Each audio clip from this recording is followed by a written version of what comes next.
ואין בלתה. אבל הפתיחות היא... הוא היה מוכן להקשיב לדעות שונות. הייתה מאוד מיוחדת במינה. אני לא חושבת שאני בחיי נתקלתי בעוד אדם, ולא חשוב, זה יכול ליפול גם לתחום הפוליטי, שבמין נועם וקבלה והקשבה, לשמוע את הדעות של האחר מבלי להתפרץ, מבלי להתבטא לא יפה, ולומר את מה שיש לו לומר בעניין.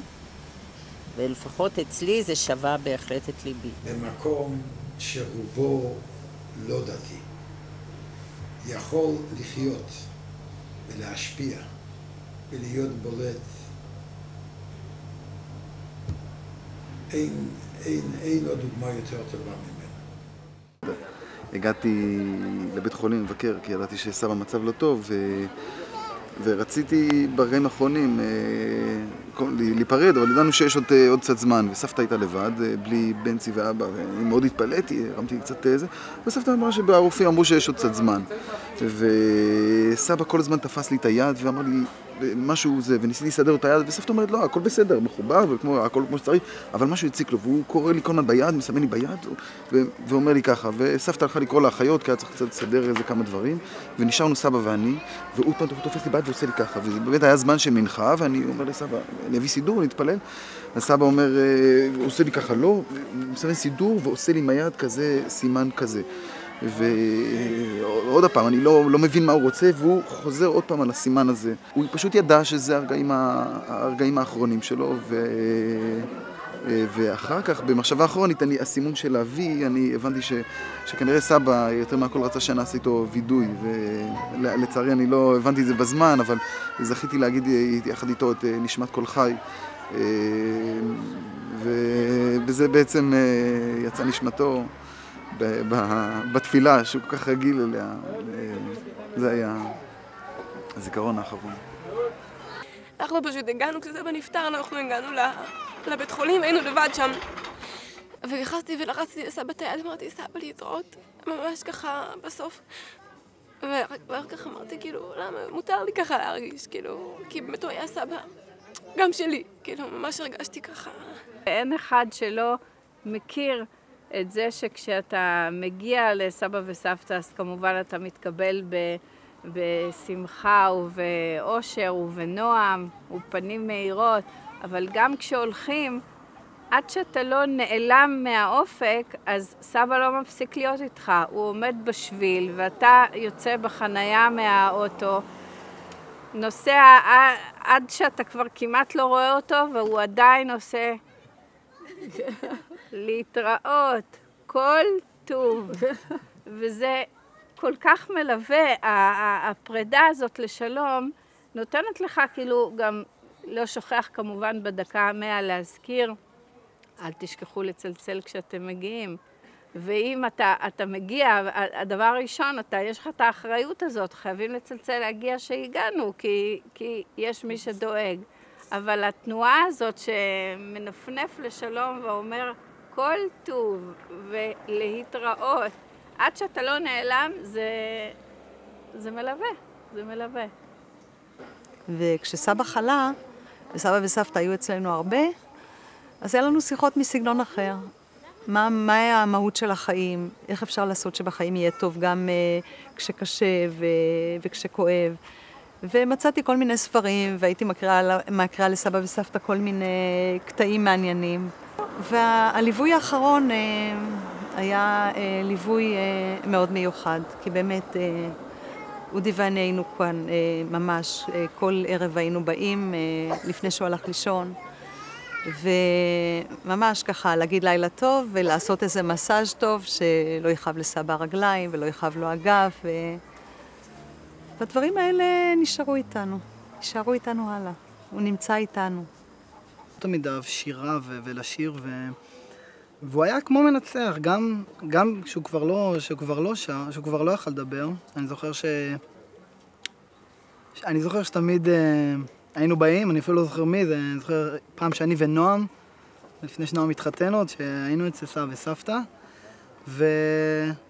וסבא לא בדיוק יכל לשיר, אני לא זוכר בדיוק מה, אני פשוט זוכר שהוא לא יכל לשיר, ואנחנו שרנו את השירים, וסבא כל הזמן עם השפתיים ומתופף ומסמן. רוצה לספר סיפור קטן על שירה, שהיא שירה מאוד מאוד ייחודית לסבא, אבל המיוחד שלה זה היה עבור סבתא. סבא וסבתא עבדו מאוד מאוד קשה בחנות. בימי שישי היו עובדים עד 1-2 בחנות, וסבא היה כמובן מכניס את השבת והולכים לבית הכנסת, וסבתא הייתה אחרי הדלקת נרות, נכנסת לחדר של בנצי ושלי, ונחה ומנמנמת ככה, ככה לאגור כוח לקראת סעודת השבת. והיינו שרים שלום עליכם בשקט, ואחרי זה היינו שרים גם אשת חיל בשקט, וסבא לא היה רוצה עוד להעיר, לתת לסבתא עוד קצת אפשרות לנוח. ועל זה סבא הוסיף 3 מנגינות, שאנחנו רגילים לשיר את זה, אבל תבינו מאיפה זה בא. זה בא מזה שסבא שר לסבתא, אבל בעצם היא לא כל כך שמעה. הוא שר לה כדי שהיא תוכל יותר לנוח.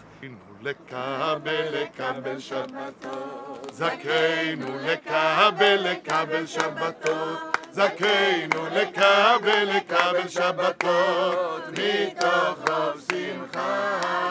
זכינו לקבל שבתות, זכינו לקבל שבתות, זכינו לקבל שבתות, מתוך רוב שמחה. זכינו לקבל שבתות, זכינו לקבל שבתות, זכינו לקבל שבתות, מתוך רוב שמחה. זכינו לקבל שבתות, מתוך רוב שמחה.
לכן לכולם ואת השם שתתמתח עבודך, תוך בריאות ונחת ועונג, ויהיה שלום ושלווה וזכות ועצמות כל אמן.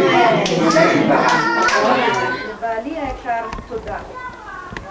תודה לך על מידותיך הטובות שהגדרת בי.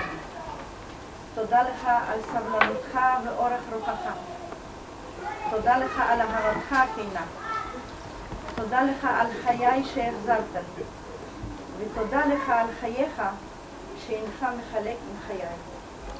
ולך אלוקים התודה על הכל, על המתנה.